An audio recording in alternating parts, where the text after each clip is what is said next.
Além da proposta para taxar o agronegócio para forçar a queda no preço da comida e controlar a inflação, o governo federal também atacou o Banco Central. Segundo integrantes do primeiro escalão do Planalto, e aqui eu vou abrir aspas, tá? É uma imbecilidade elevar a taxa de juros para controlar a inflação.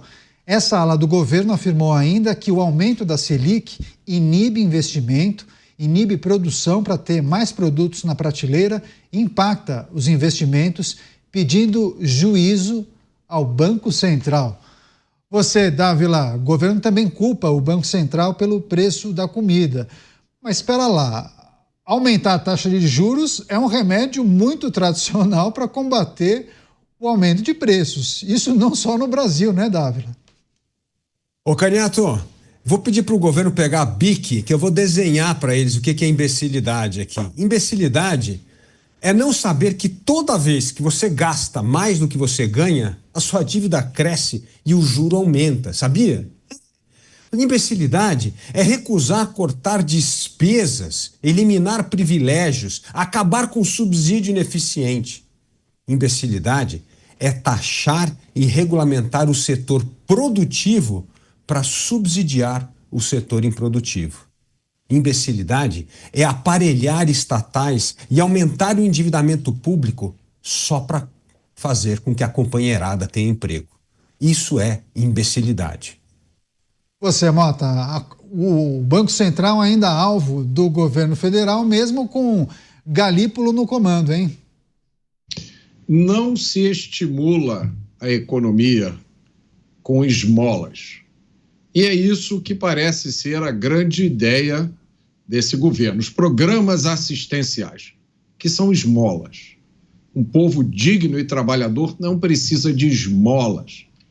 Ele só precisa deixar de ser roubado dia e noite. Roubado por criminosos violentos que nos esperam em qualquer hora, em qualquer lugar, e roubados por um Estado que leva quase a metade de tudo o que a gente ganha e nos dá em troca injustiça e insegurança. Um país se desenvolve criando condições para que as pessoas trabalhem e empreendam. É preciso pouca interferência do Estado, impostos razoáveis, menos burocracia e um judiciário rápido. Um ambiente econômico com regras estáveis e segurança pública. Nada disso que eu acabei de dizer existe no Brasil. O que existe aqui são 39 ministérios. E é você, caro espectador, que vai decidir se 39 ministérios é uma medida inteligente ou apenas uma imbecilidade. Você, Cristiano Beraldo, a manifestação desse integrante do governo federal, um ministro, chamando de imbecilidade o ato de elevar juros para controlar a inflação. Enfim, ele demonstra não ter muito conhecimento sobre política monetária, estratégias justamente para controlar a alta de preços, né, Beraldo? Engano seu, Caniato. Ele tem o conhecimento que ele precisa para ser serviçal de um projeto que destrói o Brasil. Essa figura do alto escalão do governo se comporta como aquele meliante, aquele ladrão que rouba a carteira na rua movimentada e sai gritando, pega ladrão, enquanto ele se manda e deixa a confusão armada. No fundo, é uma estratégia de comunicação, porque é tão elementar compreender o papel do Banco Central que é impossível para alguém que está nessa posição alegar desconhecimento. O fato concreto é que o governo não quer fazer o que ele precisa fazer para que a economia brasileira esteja em condições de atrair investimentos. Investimentos não acontecem em um país que baixa juros na canetada, país que não faz o seu trabalho para reduzir custos, para melhorar a sua saúde financeira e, com isso, criar um ambiente favorável ao investimento. A Turquia fez o que esse ministro aí quer que o Banco Central brasileiro faça. E o caos se instalou na Turquia. A Turquia até hoje não se recuperou dessa confusão gigantesca que foi armada a partir de uma violação de uma lógica econômica que prevalece no mundo inteiro. Eu espero que o Brasil, os líderes hoje que estão aí à frente do Poder Executivo, tenham consciência do tamanho do estrago que eles produzirão para todos nós se ousarem a insistir que o novo presidente do Banco Central e os diretores, cuja maioria foi indicada por esse governo, não cumpram com a sua obrigação, joguem a sua biografia, o seu currículo no lixo e façam uma redução irreal de taxa de juros. Será o fim do Brasil. Pois é, inclusive, só reforçando qual foi a manifestação desse ministro, dizendo que o aumento da taxa de juros, a taxa Selic, inibe investimento, inibe produção para ter mais produtos na prateleira e acaba impactando os investimentos. Mota, mas é preciso refletir sobre a intenção, talvez, desse ministro ou de uma ala do governo. Então, a ideia seria alterar de forma artificial, na canetada, a taxa de juros, reduzindo drasticamente, e aí vamos ver no que vai dar. É mais ou menos por aí, sem estudo, sem nada. Tem o exemplo dado pelo Cristiano Beraldo em relação à Turquia. Quem fez isso no mundo se deu mal. A melhor forma de se controlar a inflação e estimular o desenvolvimento do país é com um Estado pequeno e enxuto, com um número reduzido de funcionários públicos que seja muito eficiente.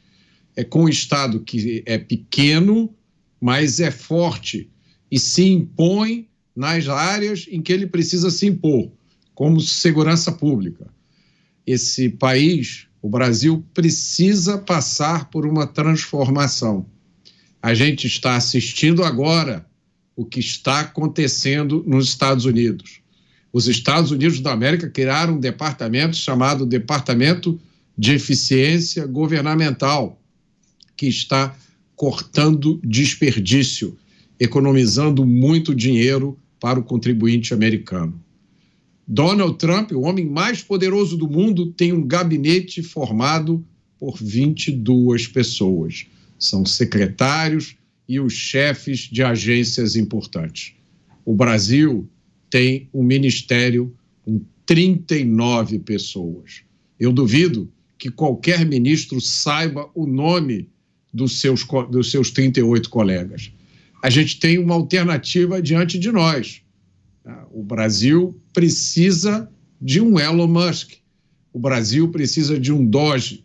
O Brasil precisa se livrar desse Estado parasita que leva metade do que a gente produz e não nos dá nada em troca, nem segurança.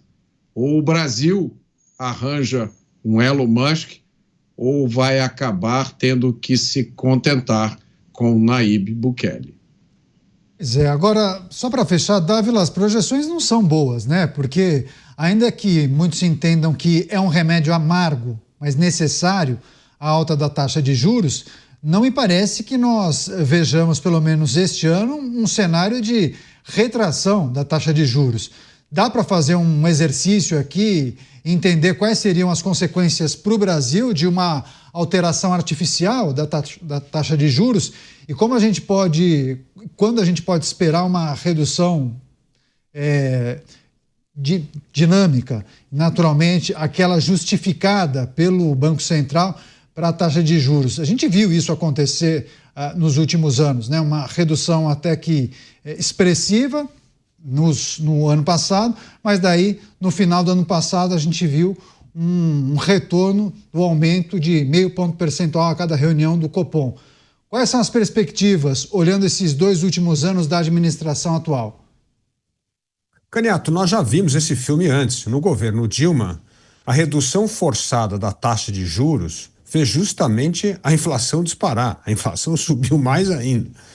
Então não adianta, não tem medida mágica, não tem bala de prata. O governo tem que fazer aquilo que ele se recusa a fazer, que é cortar despesa pública, que é cortar privilégios, que é cortar desperdício, que é cortar a corrupção. É assim que nós podemos dar sinais claros para a taxa de juros cair. O que aconteceu, vendo de novo a história recente no governo Dilma, quando o juro foi abaixado de forma artificialmente, a inflação disparou. Nós tivemos, naquela época, a taxa de juros uma das mais elevadas de então, desde a redemocratização.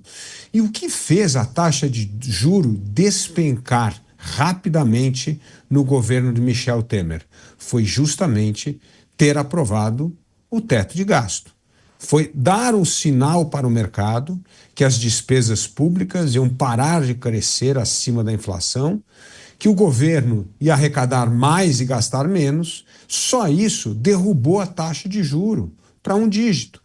Isso foi uma das taxas de juros mais baixas que nós convivemos durante um bom tempo. Então, se o governo não der sinal de responsabilidade fiscal, esquece, não tem como abaixar a taxa de juros. E aí nós vamos ter inflação alta, juro alto e estagnação econômica. Essa é a pior combinação possível, tanto para o povo brasileiro quanto para o governo.